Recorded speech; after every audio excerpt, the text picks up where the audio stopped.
What's going on, San Angelo? I'm James Bouligny. And I'm Tessa Koskovich. We have everything you need to know about the San Angelo Rodeo. The Christoval Icehouse is hosting a cancer benefit next weekend. And the pinwheel ceremony happened today at the Children's Advocacy Center. Before that, though, Joe Hyde sat down with Hector Guzman with the San Angelo Symphony Orchestra, and we'll get into that interview right after these messages from Jim Bass and Carpet Tech. This is the time, and we're the place for you to save big at Jim Bass Nissan. You can get $13,000 off MSRP on a new 24 Nissan Murano. Are you kidding me? Why would I kid about that? That's right, $13,000 off a new 24 Nissan Murano. It's now, and it's only at Jim Bass Nissan, Houston, Hart and Arden Road, or 24/7 at bassbunts.com. My name is Cade Simmons. I'm the site manager here in San Angelo. What matters to our customers, I believe, is what we say is CT quality, CT experience, just making sure their needs are met, taking care of their home like it was ours. You just have to keep thinking of, it's never the wrong time to do the right thing. So just making sure you're taking care of what needs to be taken care of, and just knowing that they can rely on us, I think, matters to them a lot. Hello, welcome to the show. I'm Joe Hyde with San Angelo Live. I'm with Hector Guzman, and Hector Guzman is the maestro of West Texas, the conductor of the San Angelo Symphony. And we've been talking beforehand just to find out what's going on with the symphony. But you do have a huge show coming up, and this time it's going to be in the Janelle Center. Yes, this is the last concert of our season, and it is usually a big show. It's our Pops concert. And this time we have invited a group, 3 singers, called Bravo Broadway. And bravo as in clapping. Yeah, bravo. Bravo Broadway. And it is a show that features some of the most, of the best known songs from Broadway. Mm-hmm. And among them, you will hear music from Les Mis, from Phantom of the Opera. And for those from Grape Creek, Les Mis is Les Miserables. Anyway, go ahead. Les Miserables, Phantom of the Opera, from My Fair Lady, I Could Have Danced All Night. Okay. Leonard Bernstein, West Side Story, Wicked, and some other shows that they're just the iconic music of So Broadway. you'll recognize the music. Oh, you'll recognize each and every one of them, because it's not like one show. It's just a compilation of the best hits. Right. For, And we have voice with it, or is it just... Yes, we have 2 female singers and 1 male singer. They're actually on Broadway as we speak, and so they take sometimes a few days of their engagement to do symphony shows.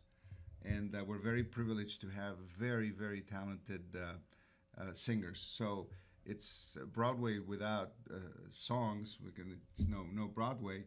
So I've worked with them before, and they're absolutely outstanding. So we're going to have a big time and a good time. You get to be Arthur Fiedler at this show because you're the pops guy, right? What do you like doing more, the pops or the serious symphonic stuff? Both. I think that today, to be a successful conductor, you have to do everything, not just Beethoven and Brahms and Tchaikovsky, but also the pops. I've done rock, I've done country, I've done mariachi music, I've done opera and ballet, the whole film music. Mm-hmm.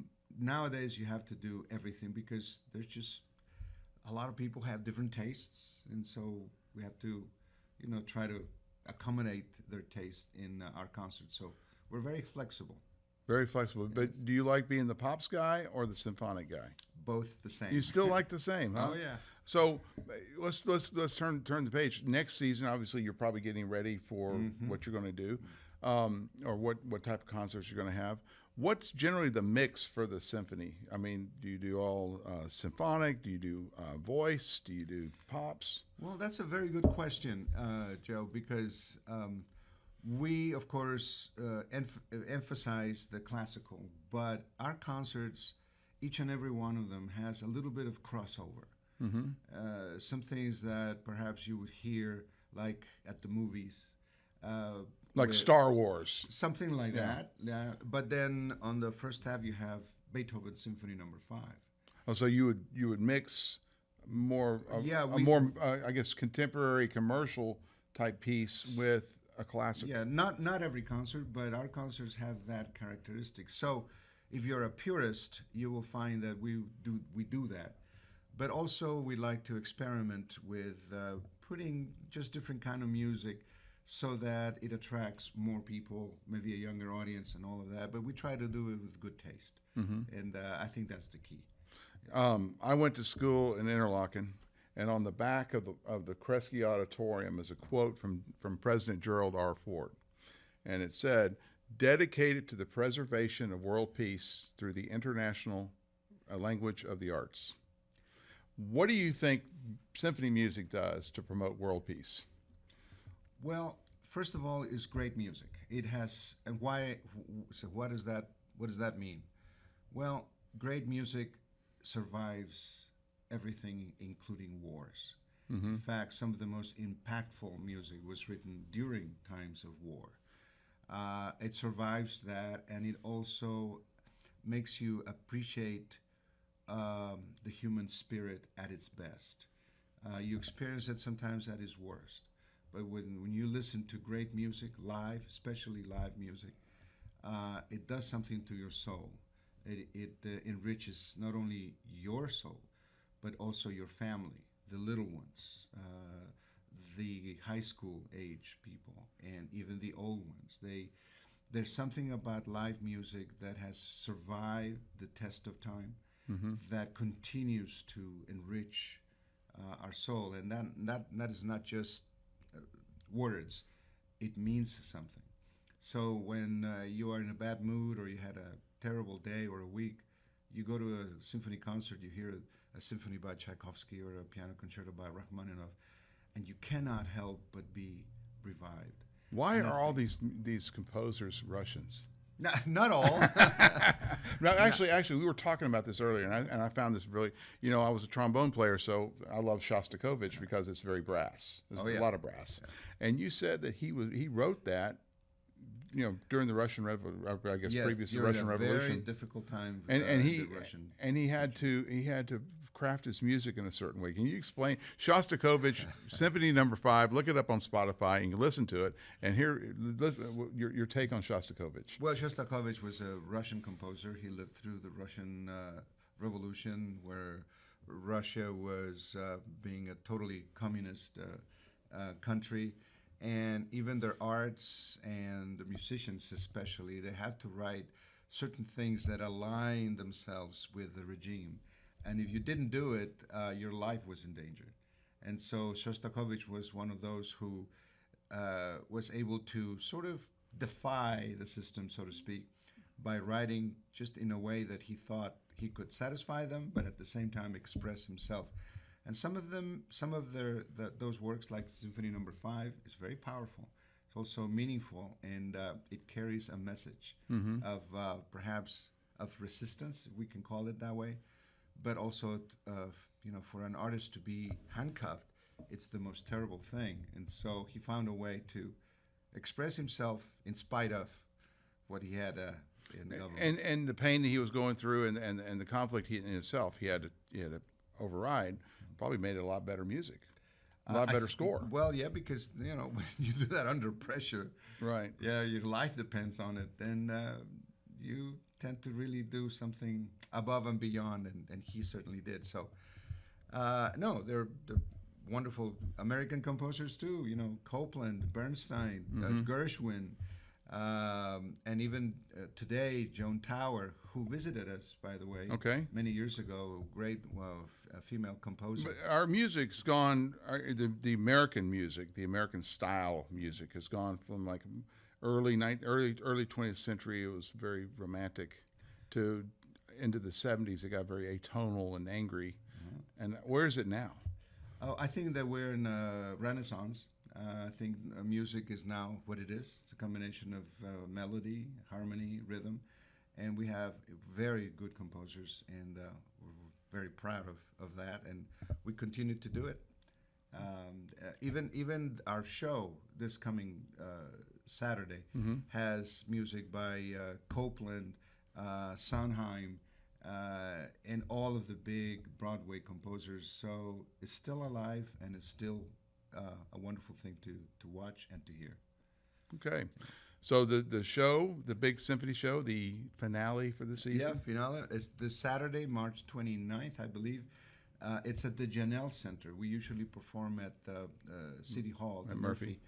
but this time it's bigger, and so it's at the Janelle, 7:30. Again, you can call the office 658-5877. Wait.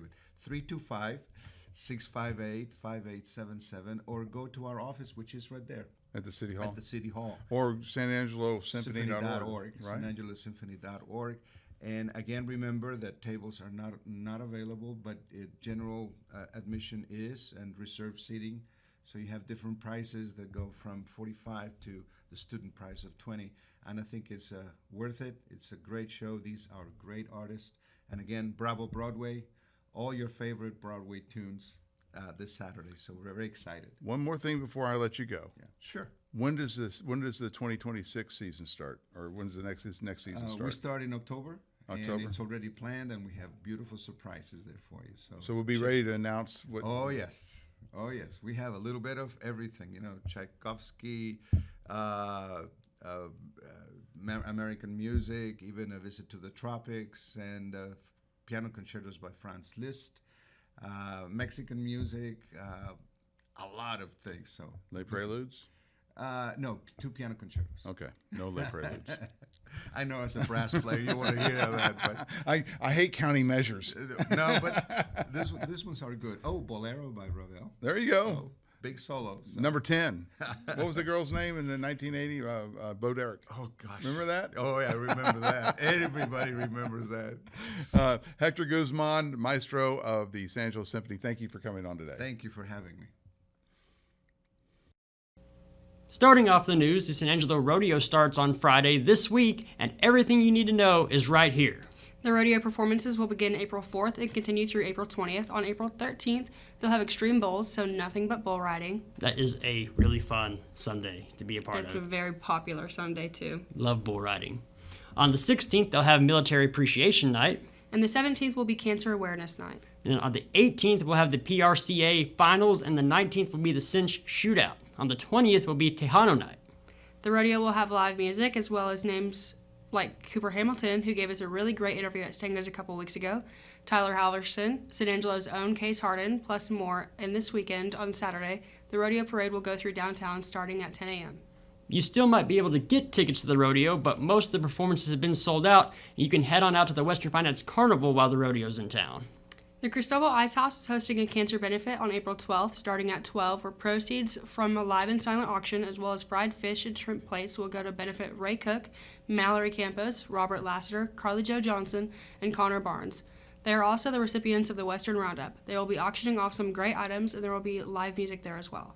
And while we're on the subject of the Western Roundup, I had a coupon for 2 tickets to the show in Kirby Park this morning, and about 2 hours after I went out there, I received a phone call that it had been found. So keep an eye on San Angelo Live for the next drop later on this week. April is Child Abuse Prevention Month, and this morning a pinwheel ceremony was held at the Children's Advocacy Center in San Angelo. The event drew local law enforcement, educators, and San Angelo area children who painted pinwheels.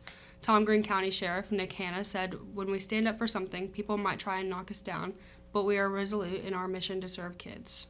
And when we come back, we'll have weather, but right now here's a message from Jay Chandler.